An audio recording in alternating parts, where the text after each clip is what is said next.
Hey there, it's me again, Otaku Gaming HD, and I wanted to make a special video for this because this is a movie that I feel I need to do some explaining. I mean, not because it's bad. I love this movie, and I know there's a lot of people that will attack me for it because of certain things. So I wanted to kind of explain some things about this movie that some people might have heard differently because they didn't watch the movie themselves and they listened to other critics. I am talking about. Let me turn on the light on this so you can see better. Run, Hide, Fight. This is my French Blu-ray. I'll talk more about the quality of the Blu-ray in a second. But this movie, Run, Hide, Fight, came out in 2020. It was released in America through the Daily Wire, which is a company owned by Ben Shapiro.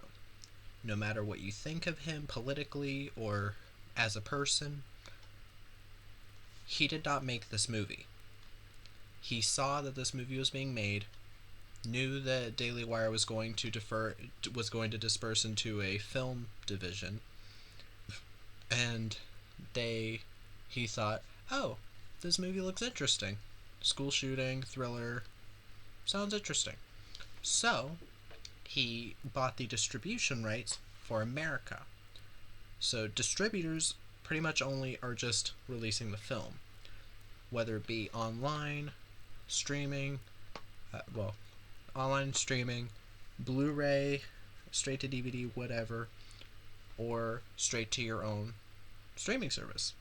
That's what happened with Ben Shapiro. He released it through Daily Wire, and if you have a subscription to their site, which is about $7 a month or $8, which I'd say isn't bad just to watch this movie. This movie is definitely worth more than $7. But yeah, they have 5 films now. I don't know exactly if I will do longer reviews on them yet, because I did see What is a Woman, and that was a pretty great documentary. And maybe I'll rewatch it and then do a full longer review on it. But this movie was the first one of them I saw because it was the first one to come out. And this one hit me real hard. It stars Isabel May, who's she's up and coming. She's in the TV show 1887, the prequel to Yellowstone. She's fantastic in this. Like, I can really see a bright future for her in movies. Thomas Jane plays her father. I love Thomas Jane. He's in one of my favorite movies ever, The Punisher. He played The Punisher. And if you watch this movie, he gets to do some punishing of his own, but I won't spoil that. Rhoda Mitchell from Silent Hill, Rogue, a lot of interesting movies. She's also in this. Treat Williams, Barbara Crampton have smaller parts. But yeah, this movie is an action thriller. Well, I'd say more of a thriller. There is some action, and it's well done. But I'm going to explain this right now. My thoughts on this movie have nothing to do with Ben Shapiro. I'm not going to say whether I like or hate Ben Shapiro, because that doesn't matter. This movie has nothing to do with politics. It's not pushing a political message. It's entertainment. That's what film should be. That's why I hate art films so much. This movie is trying to be straight entertainment, no messages. Like all this bullshit coming out of Hollywood that has to be like, oh, we've got a female lead character, so they make them perfect. Or we've got a black leading character. Like, you don't need that. You don't need to push a message with every one of your movies. Like, and no matter what the some of the critics I looked up, I'm not saying they're idiots just because they didn't like the movie. It's okay if you don't like the movie. If you don't like it because of political reasons, then you didn't watch the movie. I'm sorry, this movie isn't political in the slightest. But yeah, Ben Shapiro did not make this movie. Illuminati or whatever, all these other channels that say that Ben Shapiro made it, they're fucking liars. and they definitely have a bone to pick because they just seem to hate the movie with a passion for no reason. Um, but yeah, on to the actual movie. This movie takes place during a high school day, a day at high school senior year for this main character, uh, Zoe Hull, and she kind of has some demons. Her mom had cancer, and she still remembers her, kind of holding on to her, but she's having troubles with her dad, and she goes to school, and there's a school shooting that happens on senior prank day. So some people at first think it's fake, and then they start to realize it's real. And yeah, I thought the movie was fantastic. I put it on my. If I made lists for the best of 2020, it's definitely on there. I haven't seen a ton of movies from 2020 or any specific year. I kind of just watch whatever I feel like watching or some stuff that interests me.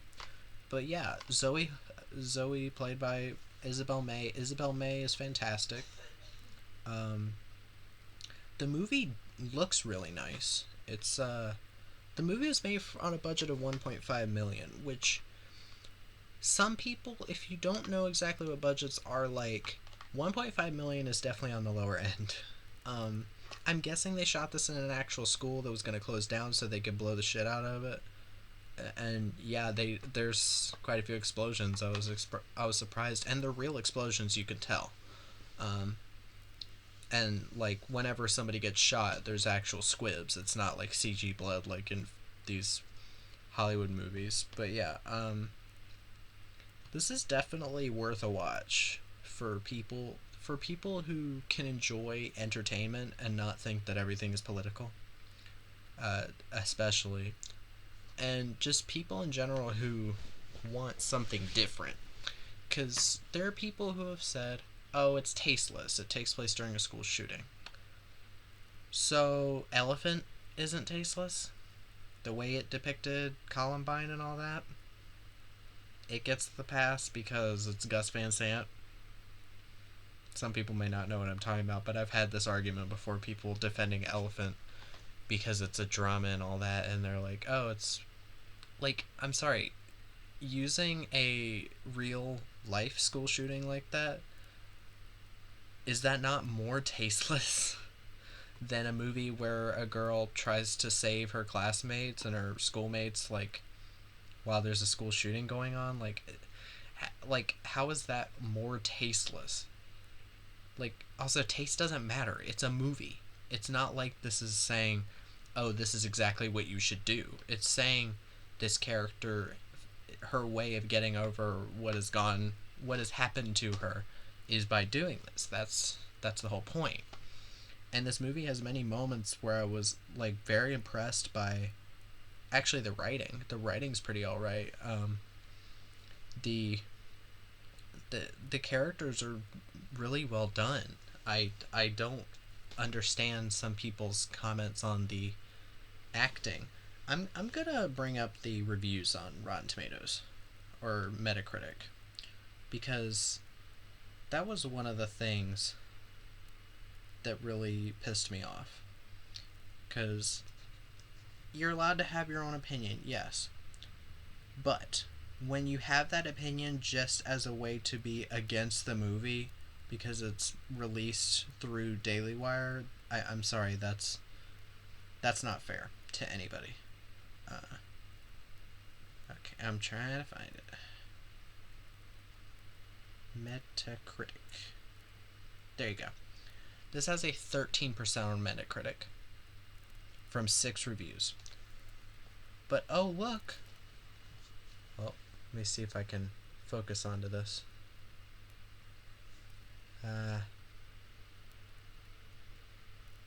Maybe you can see it. There you go. Metascore is 13. User score is 9.2 out of 10. Sounds a bit weird, huh? Sounds like there's some kind of discourse. Like, almost like the normal people who watched it as a movie saw it as a movie and didn't hate it for a political reason. that shouldn't even exist, because this movie in other countries was released to Blu-ray. It's almost like those people watched it as a movie and not a way to just say, oh, fuck conservatives. Let me read these reviews. 30 out of 100 from The Hollywood Reporter from David Rooney. Give me a second. Wait, maybe I should just go to the Rotten Tomatoes page. It's the exact same reviews.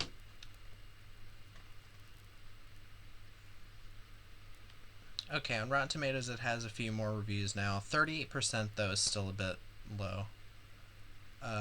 From 21 reviews. Deborah Ross from The Spectator. The film has no psychological depth beyond offering up the occasional cliche. One of the shooters was bullied at school, for instance. You're telling me that most school shooters aren't bullied? Cliches aren't cliches if they're real. The whole thing, the whole cliche about women getting paid less than men and all that, or whatever, that thing, that cliches can be real, you know that? Okay, Robbie Collin, Daily Telegraph from the UK. It often feels like an insanely poor taste experiment. So Elephant wasn't? It's an art film, because it's art to show children getting slaughtered. And no heroic aspect to it. It's just suffering for 83 minutes. That's not an insanely poor taste experiment, huh?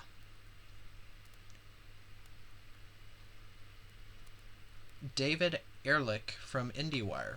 It's hard to say what's more offensive. That Rankin, the director Kyle Rankin, is pissing into an overflowing reservoir of national pain, or that he's doing it so poorly. Just kidding, it's not hard at all. These people have a bone to pick.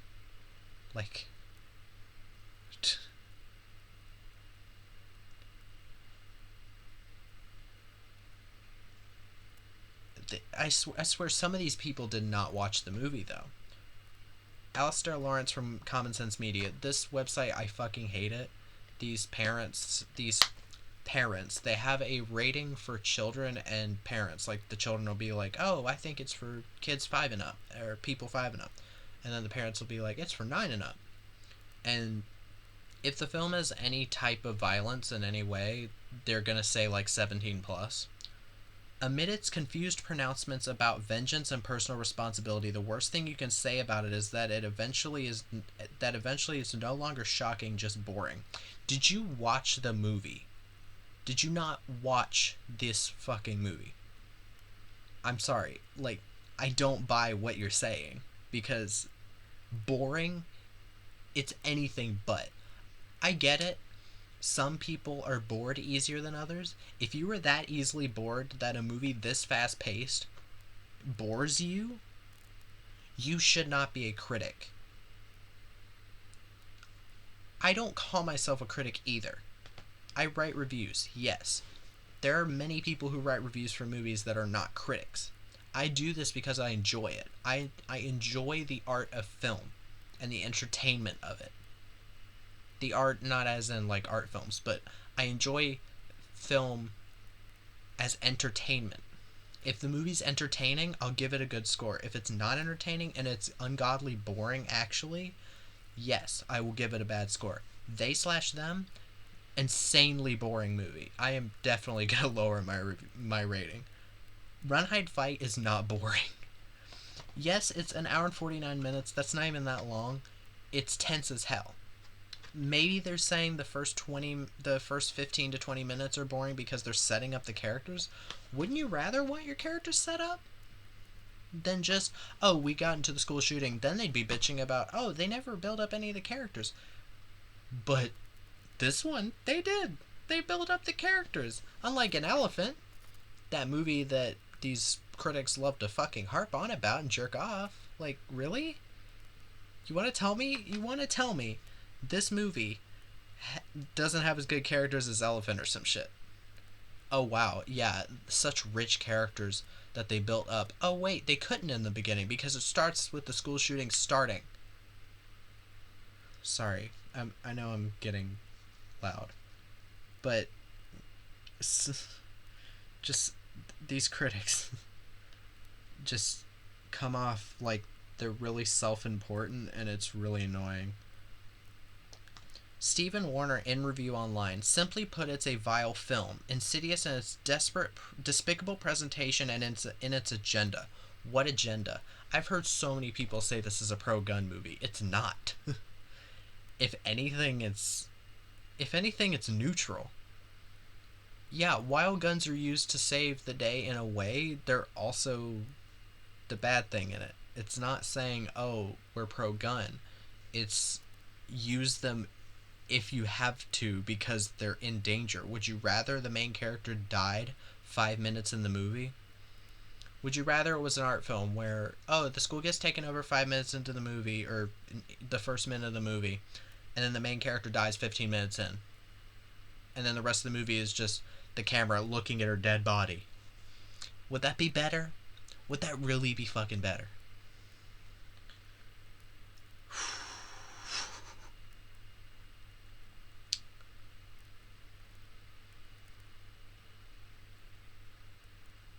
Jesus Christ.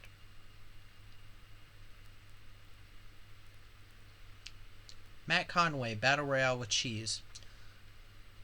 The wildly tone-deaf run-hide fight lumbers in as a vile and utterly pointless effort. You know, it's not pointless. It's doing something that hasn't been done before. A thriller that takes place during a school shooting. When have you seen that done before? I'm waiting. Because I don't think anybody's going to bring up fucking Demolition High with Corey Haim. I haven't seen that yet, I just know it exists. There's two movies that I can think of off the top of my head. Demolition High with Corey Haim and Masterminds with Patrick Stewart. No one remembers those movies. But you want to say it's pointless. You know what you could call pointless? All of these fucking superhero movies coming out nowadays. Like, how are people not burned out on superhero movies? But, yeah,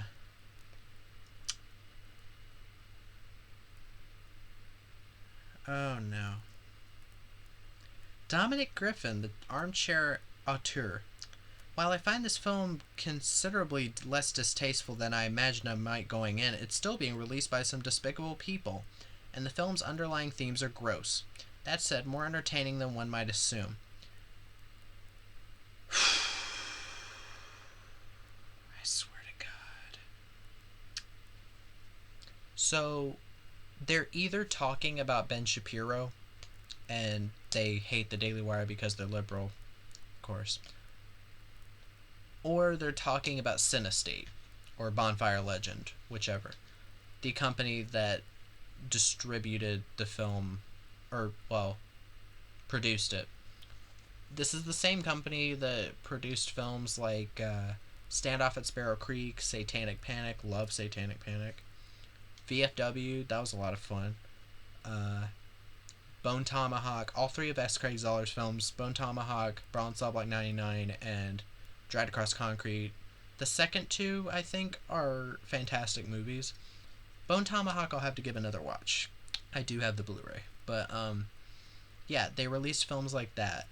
And this person is talking about these allegations that came out about the company right after Run Hide Fight came out. Almost like somebody's trying to derail the film because they're like, oh, it's going to be released by Daily Wire. Quick, say some bullshit about some sexual assault claims, which, guess what? We've never heard about again. Maybe because they're fake. This is the last review I'll go through. David Rooney, Hollywood Reporter. This is a person, I saw their Metacritic score is 30 out of 100. So they're saying this is a 3 out of 10. What's most notable about Kyle Rankin's slick and compulsively watchable genre entry Run Hide Fight is the utter shallowness of its psychological perspective. What is shallow about it? It treats the active shooter situation with respect. And it's like, oh, this character feels like she has to save her students. Would you not? Would you not try to do what you can to save your classmates? I I'm just never gonna understand these people. But yeah, if you say it's slick and compulsively watchable, how is that a 30? That is somebody who has a bone to pick. And then the like audience reviews are like, I can tell they're genuine because they actually watched the movie. But yeah, like the only way to watch the movie without buying a Blu-ray is by subscribing to Daily Wire, which I think their subscription is about $8. I can look it up. Daily Wire Plus, I think it's called. Uh,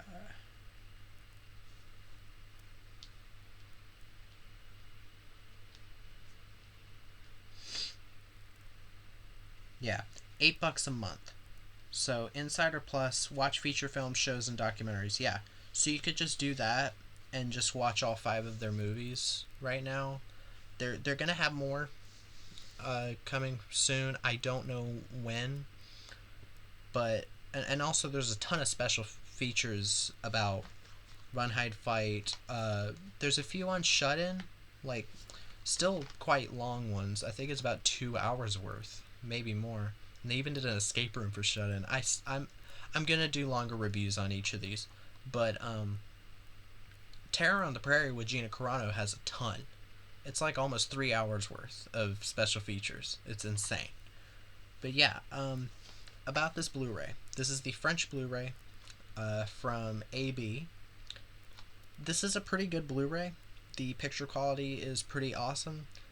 One thing I will note with the streaming version and this Blu-ray version, there are times where at the side of the lens, this is a problem with movies I've noticed on streaming all the time, Netflix movies, Hulu movies, whatever. It'll look a little bit like it's 3D at times. Like, I guess it's a problem with the lighting in the scenes, but maybe it's a camera problem too. But yeah, it did bother me a tiny bit, but I was just so taken into this movie. This is a movie where I think people will be like actually on the edge of their seat. I don't get that way with a lot of movies. I'm rewatching this movie for the 4th time. I watched it with a friend, and well, I guess I'll mention him. His name is the same as mine, Sam, and he liked it too. Like, and again, he knew who distributed it, and yeah, he said, I don't care, it's a good movie. That's how this should be watched. It's a fucking movie. But yeah, the one problem with this Blu-ray, really, it is either in French dialogue, like there's a French dub, or you can watch it in English with French subtitles. I am kind of annoyed by this. There's no way to force it off if you watch it on a Blu-ray player. I have a region-free one over there. If you watch it on your computer, like if you watch it with a like USB Blu-ray player, you can toggle it off in like VLC Media Player or whatever Blu-ray disc watching service you have. But yeah, this is like through the things about it. Give me a second. Isabel May, fantastic. The main school shooter, Eli Brown. I cannot wait to see what else he does in the future. He is pretty fantastic in the movie. There are a couple lines that some people were like, oh, it's cringy, but I think that's kind of the point. But this movie, for the budget, it looks pretty damn slick. It's really well directed. There's pretty good cinematography, to be honest, and I was surprised how many explosions you got. Practical explosions. Remember when those were a thing? Back in the 80s and 90s where they didn't care if they blew shit up. But if they had used CG explosions, it would have looked worse.